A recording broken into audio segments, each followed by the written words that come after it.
قاسم، يما قاسم، قومي يما عيني. انت مو عندك جامعة؟ مو راح تتأخر يا أمي. والله اللي شوفك البارحة شو يقول؟ يقول هذا ايش قد مهتم بدراسته حتى يقوم من الصبح على الجامعة مالته. ما راح يصدق على هذا نومك وكسلك.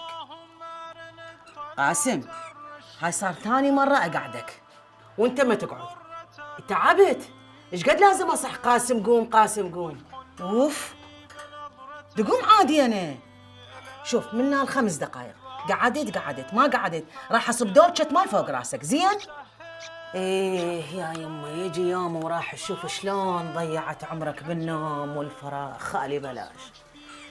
أنا نبهتك هسه يا يما، يا ريت تنتبه على هاي سوالفك مالك اللي أنت دا تسويها يا يما. ظلت حسرة بقلبي من قعدك للصلاة تقوم تصلي، وإذا قعدتك للصلاة ولا كأنما أصلا ما تجاوبني.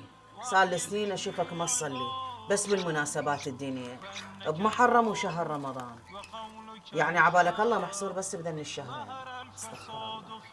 ابني قضيت عمرك كله باللهو والسهر ويا أصدقائك، وأنا سنين صار لي أدعي لك بكل صلاة وكل ما أقرأ القرآن وأوصل هاي الآية مال الدعاء النبي إبراهيم: رب اجعلني مقيم الصلاة ومن ذريتي. أتحسر وتغرقني العبرة وأبكي وأظل أردد من ذريتي ومن ذريتي ومن ذريتي إلى أن ينقطع نفسي. يا رب.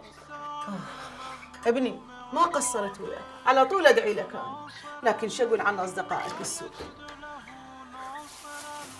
أتمنى بحياتي فد يوم أطب لغرفتك وأشوفك على سجادة الصلاة تبكي، وأشوفك مهتم بصلاتك مثل ما تهتم لأصدقائك وسهراتك وطلعاتك.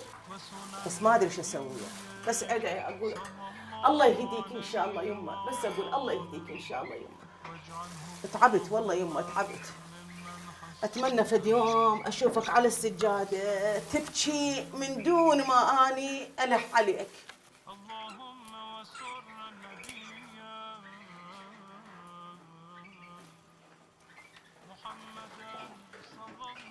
قاسم، يما قاسم، ما تقوم يما؟ مو تأخرت؟ قاسم، قاسم يما، ليش ما تقوم؟ مو تأخرت يما؟ قوم يما قاسم، والله ظل بالي عليك. قوم يما قاسم، قاسم يما قاسم، قاسم يما، ليش ما تقوم يما؟ قاسم يما ظل بالي ليش ما تقوم؟ قاسم يما قاسم، يما قاسم عيني قوم، يما قاسم قوم. ايش بيك يما؟ قاسم قوم، قاسم يما قوم ايش بيك؟ قاسم قوم، قاسم، قاسم وليدي قوم، قاسم، قاسم وليدي قوم، قوم يما قوم.